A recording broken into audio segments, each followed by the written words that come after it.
There is a moment when you finish praying and the silence feels heavier than usual. You said the words, you tried to focus, you even repeated yourself just in case clarity required volume, and still nothing shifts. No answer, no breakthrough, no sense of direction, just silence. And if you are honest, that silence begins to feel like distance. You start wondering whether heaven is quiet because it is closed, whether your prayers are being heard but not considered, or worse, heard and ignored. That thought unsettles you more than any external problem, because if prayer does not move anything, then what are you standing on? Here is the uncomfortable truth most people avoid. Sometimes prayers feel ignored, not because God is absent, but because something in us is misaligned. Not punishment, not rejection, alignment. Prayer is not a formula, it is relational exchange, and relationships respond to posture. If posture shifts, response shifts. There are patterns that quietly weaken prayer long before we notice the effect. The first reason prayers stall is unconfessed sin that has been normalized. Not dramatic rebellion, quiet compromise, a habit you manage instead of confront. The first time you did it, conviction was sharp. Now it feels manageable. You tell yourself everyone struggles. You promise you will address it later, and later never comes. Scripture does not warn about unconfessed sin lightly. It speaks about blocked fellowship. Not because God is fragile, but because alignment matters. When you knowingly tolerate what contradicts Him, you fracture intimacy, and fractured intimacy weakens prayer, not because He cannot hear you, because you are speaking while defending what distances you. The second reason is unforgiveness. You have disguised as wisdom. You say you have moved on, but the offense still shapes your reactions. You replay the conversation. You rehearse the injustice. You protect your right to feel wounded, and then you pray for peace.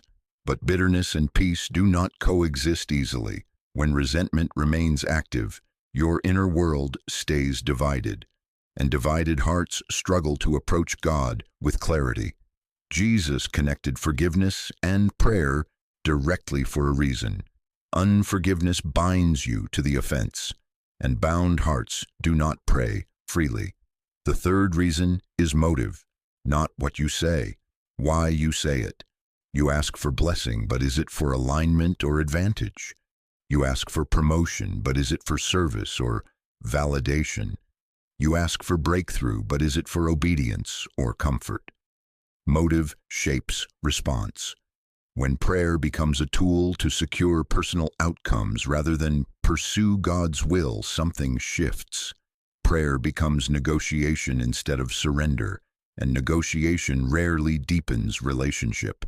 If you consistently ask for outcomes without asking for alignment, your prayers begin orbiting self instead of surrender. The fourth reason is doubt disguised as realism. You pray, but internally you expect nothing. You say the words, but your imagination rehearses failure. You ask for provision, but your mind calculates scarcity. You ask for direction, but you assume confusion. Faith is not denial of reality, but persistent internal contradiction weakens expectation. If your heart does not actually anticipate response, prayer becomes ritual, and ritual without expectancy loses power.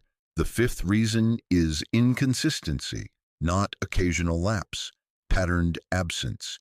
You pray intensely when in crisis. You disappear when stable. You seek urgently when pressured. You grow silent when comfortable. Relationship built only in emergency lacks depth. If the only time you pursue God seriously is when you need something urgently, you train your heart to associate Him with crisis instead of communion, and shallow rhythms produce shallow resilience. The sixth reason is pride, not loud arrogance, subtle resistance. You rarely ask for correction. You rarely admit weakness. You rarely approach prayer with humility. Instead, you approach with assumption. Pride blocks instruction, and instruction often precedes answer. If you want direction but resist correction, you limit growth. The seventh reason is divided loyalty. You ask God to guide you, but you have already decided the outcome. You say your will be done, but you mean mine if possible. You want clarity, but only if it confirms your preference.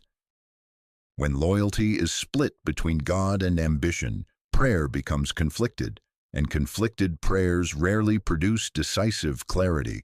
The eighth reason is distraction. You rush into prayer with a crowded mind. You scroll until seconds before. You multitask during conversation with Him. Attention determines depth, and fragmented attention produces fragmented engagement. If you rarely offer undivided focus, intimacy thins. The ninth reason is fear. You ask boldly in words, but retreat in action. You pray for opportunity, then avoid it. You pray for change, then resist risk. When behavior contradicts prayer, alignment fractures. Prayer must be matched by obedience. The 10th reason is comparison. You measure answers by others' timelines. You see someone else's breakthrough and question your worth. Comparison distorts perspective. It turns prayer into competition, and competition erodes trust. The 11th reason is impatience. You expect immediate response. When timing differs, you assume silence equals rejection. But delay is not denial. Impatience short-circuits perseverance, and perseverance often shapes the heart before the answer arrives. The 12th reason may be the hardest to hear. You have lost hunger. You pray out of habit, not desire. Words flow, but longing is absent. You ask, but you do not seek. You knock, but without expectation. Hunger fuels persistence. Without hunger, prayer becomes mechanical, and mechanical prayer rarely moves the heart of the one praying. None of these reasons mean God is ignoring you. They mean something in you may need realignment, and realignment is not dramatic, it is specific. The question is not whether heaven is silent. The question is whether something in your posture has shifted quietly, and if it has, silence may be invitation rather than rejection. Silence feels like absence when you interpret it emotionally, but silence often exposes structure.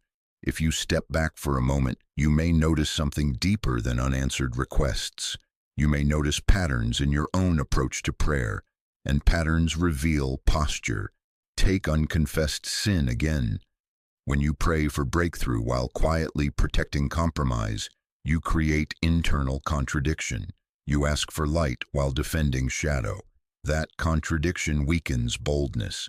You feel less confident approaching God, not because He moved away, but because you know alignment is partial. The first time you ignored conviction, you felt tension. The 5th time, less.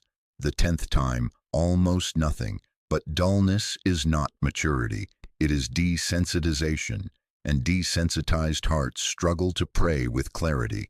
If you want freedom, you cannot treat repentance as optional maintenance. It is alignment restoration. Forgiveness functions the same way. If bitterness remains active, your emotional energy is divided. You pray for peace while rehearsing offense. You ask for blessing while guarding resentment. The two cannot harmonize. Forgiveness does not excuse harm. It releases your heart from binding itself to it. And once released, prayer breathes differently. Motive deserves sharper attention. Ask yourself honestly, if God answered this prayer exactly as I want, what would it change in me? Would it increase humility or feed ego? Would it deepen surrender or secure comfort?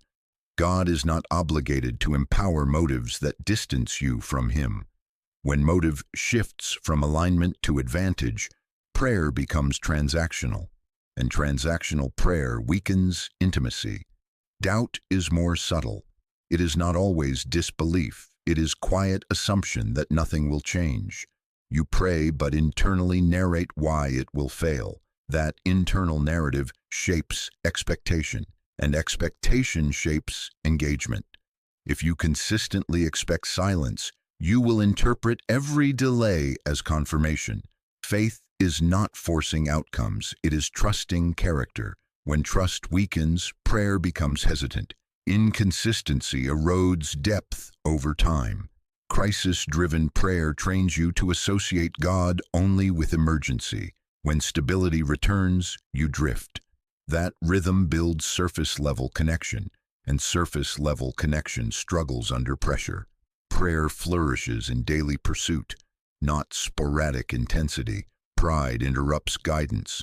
If you rarely approach prayer seeking correction, you limit transformation. Many prayers remain unanswered because the answer requires change you have resisted. You ask for direction but resist humility. You ask for growth but avoid accountability. Pride blocks instruction, and instruction often precedes provision. Divided loyalty creates internal static. If you are praying for clarity while simultaneously prioritizing conflicting ambitions, confusion persists. You cannot expect decisive guidance while maintaining competing allegiances. Alignment clarifies direction. Distraction weakens engagement. If your attention fractures during prayer, depth decreases. Imagine speaking to someone who constantly checks their phone mid-conversation. That is how many approach God. Focus matters. Depth follows attention. Fear disrupts obedience. You ask for doors to open, then retreat when they do. You pray for courage but cling to safety. When action contradicts request, momentum stalls.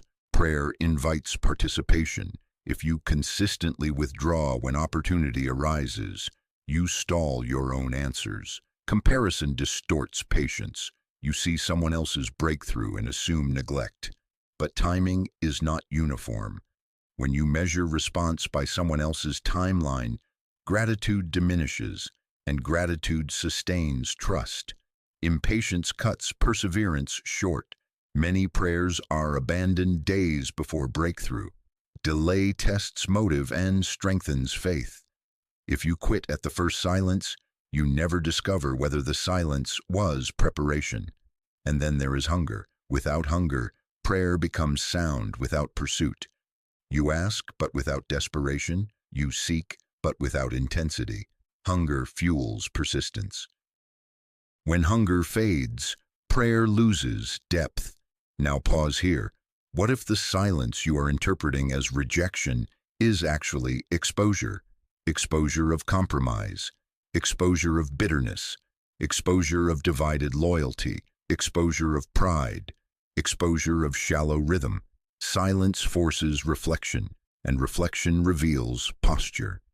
There is a moment in every believer's life when unanswered prayer becomes mirror rather than mystery, and that mirror is uncomfortable, because it shifts the question from why is God not responding to what in me needs realignment?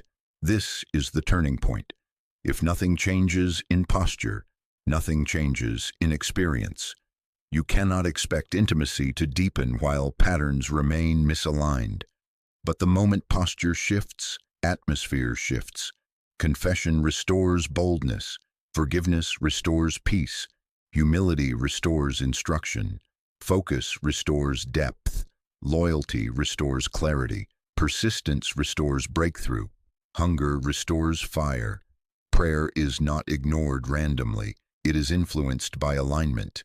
And alignment is adjustable, not abstractly. Specifically, the silence may not be rejection, it may be invitation. Invitation to examine what you have normalized. Invitation to confront what you have postponed. Invitation to shift from asking for outcomes to seeking alignment. The difference between ignored prayer and delayed answer often lies in posture, and posture can change immediately. The question is whether you are willing to let silence expose what noise has hidden. Here is the moment where everything sharpens, because if prayer feels ignored and nothing in your posture changes, 1 year from now you will not be confused. You will be numb. That is the real danger, not unanswered prayer, numbness toward it. The first few times silence unsettles you, you lean in. You search, You examine. But if months pass and patterns remain unchanged, something inside adapts. You begin lowering expectation. You pray less boldly. You stop asking certain things altogether. You adjust theology to protect disappointment. You say, maybe this just is not for me. Maybe I should not expect too much. And gradually, hunger thins. This is the turning point most people never recognize. When disappointment becomes doctrine, when delay becomes identity, when silence becomes proof instead of invitation.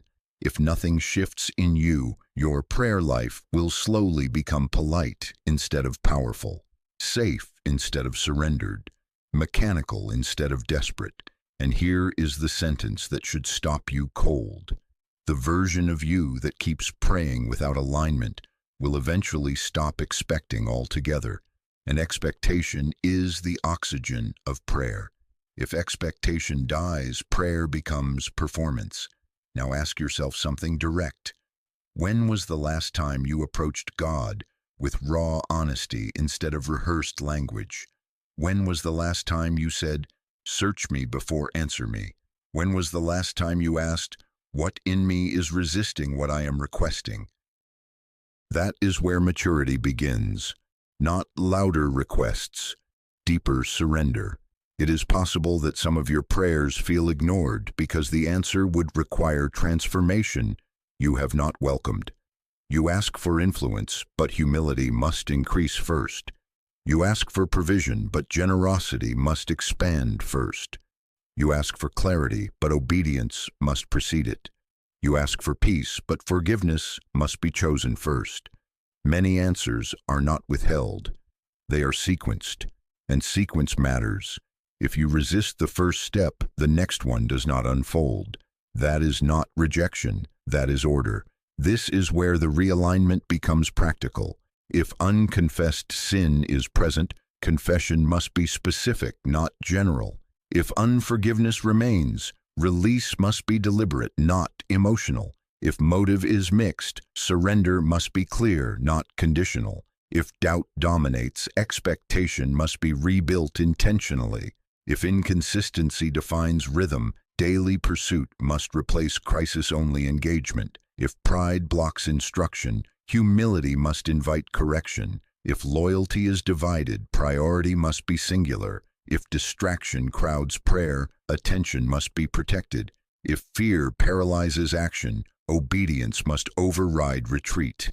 If comparison distorts perspective, gratitude must recalibrate focus. If impatience shortens perseverance, endurance must extend effort. If hunger has faded, pursuit must continue until desire reignites. Notice something critical. None of these require drama.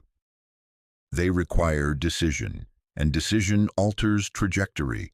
The silence you are experiencing may not be heaven closing its ears. It may be heaven waiting for alignment, waiting for you to shift posture before shifting outcome, because answered prayer without alignment would damage you more than delay ever could. That is the part most avoid. Some prayers are delayed not to deny you, but to protect you from premature blessing. If character is not strengthened, capacity collapses under weight. If humility is not deepened, influence corrupts. If loyalty is not singular, clarity confuses. God is not ignoring you. He may be preparing you, but preparation often feels like silence, and silence often feels like rejection. The difference lies in whether you use silence to retreat or to realign. If you retreat, numbness grows. If you realign, expectation strengthens, and expectation changes the tone of prayer completely. You stop begging nervously. You start approaching confidently, not arrogantly, confidently, because alignment produces assurance. You know you are not defending compromise. You know you have forgiven. You know your motive is clean.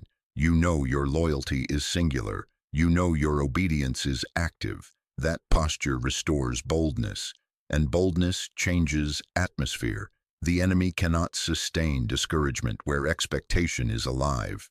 He cannot sustain confusion where alignment is clear. He cannot sustain delay as doubt when perseverance remains steady. This is the climax of the matter. If you keep praying the same way while living the same way, do not expect a different outcome, but if you shift posture decisively, you may find that heaven was never silent. It was waiting for your alignment to match your request. The moment alignment strengthens, you will sense it, not as noise, as confidence, not as fireworks, as clarity, not as hype, as steady assurance. And assurance fuels persistence. Persistence sustains expectation. Expectation strengthens prayer, and strong prayer reshapes experience. 12 reasons can weaken prayer. 12 realignments can restore it. The question is not whether God hears. The question is whether your posture invites response. And posture can change today, not tomorrow, not after another silence, now. Because silence is either discouragement or invitation, and the difference is determined by what you do next.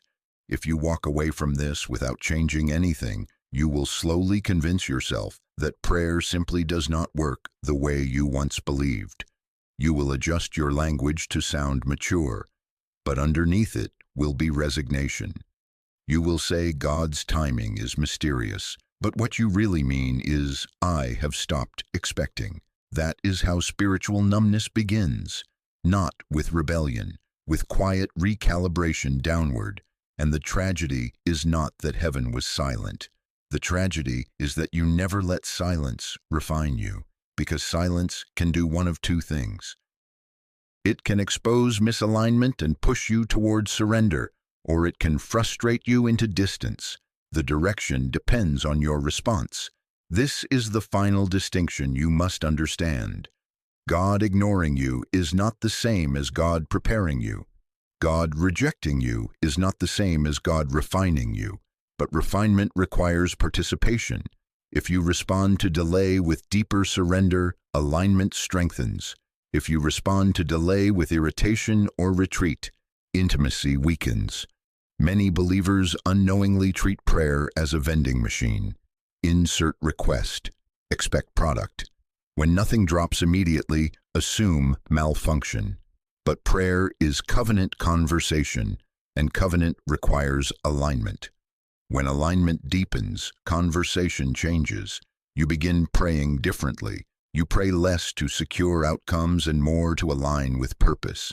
You ask less from anxiety and more from trust. You speak less from impatience and more from surrender. That shift alone transforms the atmosphere of your prayer life.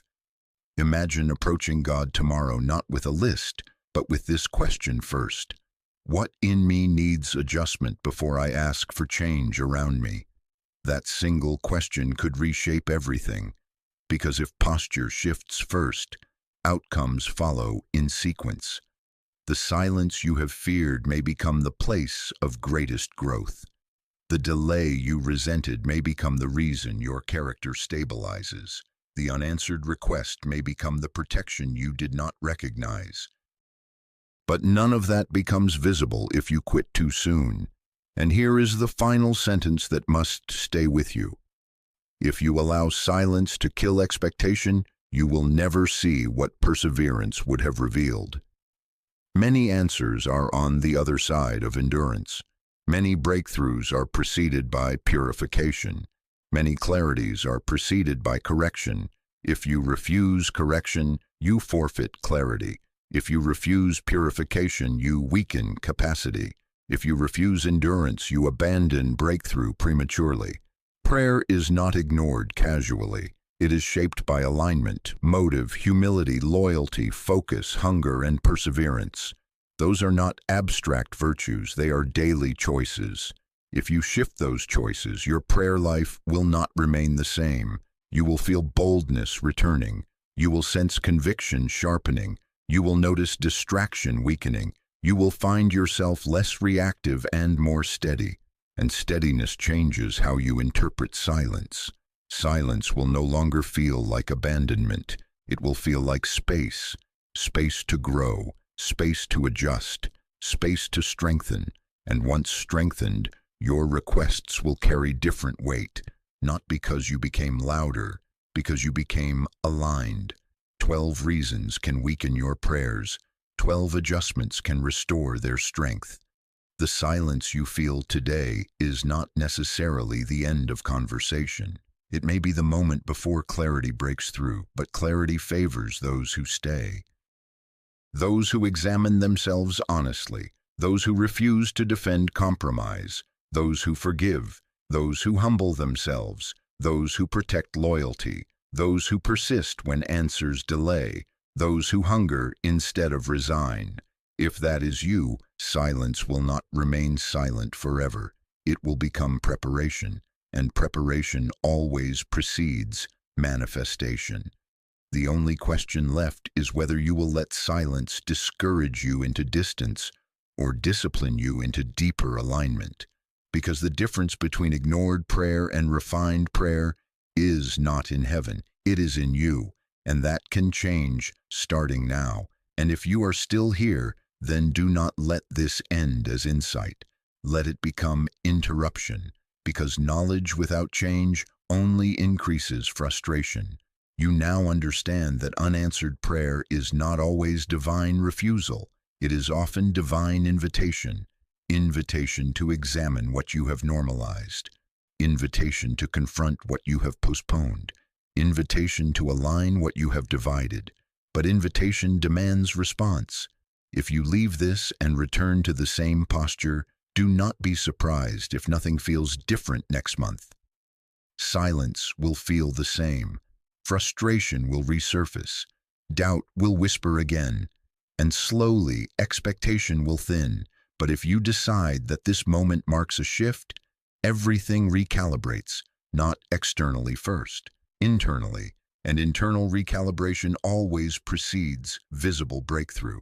Start with honesty, not poetic honesty. Specific honesty. Where have I defended what I should confess? Where have I protected resentment? Where have I pursued advantage more than alignment? Where have I spoken words of faith while nurturing thoughts of doubt? Where have I approached God only when pressured? Where have I resisted correction? Where have I split my loyalty? Where have I allowed distraction to hollow out intimacy? Where have I prayed for courage but avoided obedience? Where have I measured my timeline against someone else's? Where have I abandoned perseverance too early? Where has hunger cooled into routine? Answer those without excuses, because excuses prolong silence. Clarity begins where excuses end. Then move from recognition to action. Confess precisely. Forgive intentionally. Surrender motives openly. Rebuild expectation deliberately. Establish daily pursuit consistently. Invite humility willingly. Declare singular loyalty firmly. Protect focused attention fiercely. Act in obedience courageously. Replace comparison with gratitude intentionally. Extend perseverance beyond discomfort. Pursue hunger even when desire feels weak. These are not emotional surges, they are structural shifts. And structural shifts change spiritual experience. If you do this, something subtle but powerful will happen. Your tone in prayer will change. You will approach with steadiness instead of strain.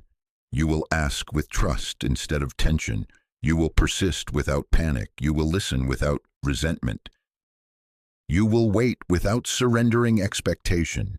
That is when silence begins to feel different. Not empty, anticipatory, not distant, intentional.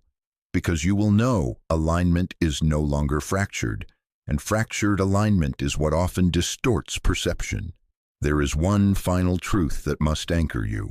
God does not ignore surrendered hearts. He may refine them, He may stretch them, He may delay for sequence and strength, but He does not ignore them. If your heart is fully aligned, silence becomes shaping, not rejection. Delay becomes preparation, not abandonment. And breakthrough, when it comes, will not destabilize you. It will strengthen you. 12 reasons may weaken prayer. 12 realignments restore it. The difference between silence that discourages and silence that prepares lies in your response. If you respond with retreat, you drift. If you respond with surrender, you deepen. And depth transforms everything. So let this not end as theory. Let it mark a line. Before this moment, you interpreted silence as absence. After this moment, you treat silence as invitation. Before this moment, you asked why nothing is happening. After this moment, you ask what in me needs adjusting. That shift alone changes trajectory, and trajectory determines outcome. Heaven may not answer on your schedule, but it does respond to alignment. And alignment begins not with louder prayer, but with surrendered posture. If that posture becomes consistent, your prayer life will not remain stagnant. It will grow in boldness, clarity, endurance, and authority. Not because God finally decided to listen, but because you finally decided to align. And alignment turns silence into preparation, delay into strengthening, and unanswered seasons into stepping stones toward answers that arrive at the right time and in the right form. The silence is not the end. It is the test of whether you will mature or retreat. Choose maturity, choose alignment, and watch how the atmosphere of your prayer life shifts from frustration to confidence, from doubt to expectation, from routine to hunger. That is where ignored prayer transforms into refined prayer, and refined prayer changes everything. Then let this be the line that remains with you long after the silence fades. If nothing in you changes, nothing around you has reason to shift. That is not harsh. It is honest. Prayer is not volume, it is alignment. It is not repetition, it is posture. It is not urgency alone. It is surrender sustained, and surrender sustained reshapes capacity. Many believers spend years asking for change while defending the patterns that block it. They pray for intimacy but protect distraction. They pray for peace but rehearse resentment. They pray for guidance but resist humility. They pray for provision but avoid obedience. They pray for influence but reject refinement. And when answers delay, they question heaven instead of examining themselves. That cycle can continue for years if it is not interrupted. An interruption begins with responsibility, not blame. Responsibility. You are not powerless. You are not abandoned. You are not unheard. But you are accountable for posture. And posture determines experience. If your posture shifts, your perception of silence will shift first. You will stop interpreting delay as rejection. You will stop equating timing with worth. You will stop measuring response by comparison. You will stop assuming that lack of immediacy equals lack of care. You will begin seeing silence as shaping, as stretching, as strengthening, and strength changes the way you pray. Strong prayer is not desperate panic. It is steady trust. It is persistence without irritation. It is expectancy without entitlement. It is surrender without resignation. That is the difference between ignored prayer and refined prayer. Refined prayer does not weaken under delay. It deepens through it. Refined prayer does not retreat under silence. It listens within it. Refined prayer does not bargain. It aligns. And when alignment is whole, something shifts that you cannot manufacture. You sense clarity even before circumstances move. You feel steadiness even before answers appear. You carry confidence even before breakthrough manifests. Not because you forced heaven's hand, because you allowed heaven to refine your heart. 12 reasons can stall your prayers. 12 adjustments can restore them. But restoration does not happen through awareness alone. It happens through decision, and decision must become daily practice. If tomorrow looks exactly like yesterday, do not expect a different spiritual atmosphere.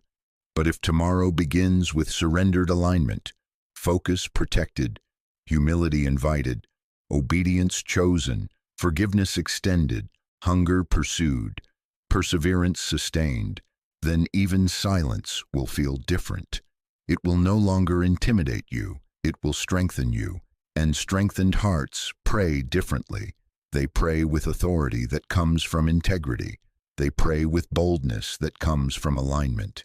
They pray with patience that comes from trust. That is where prayer transforms from request into relationship, from urgency into intimacy, from frustration into formation, and formation always precedes fulfillment. So do not leave this conversation wondering why heaven feels quiet.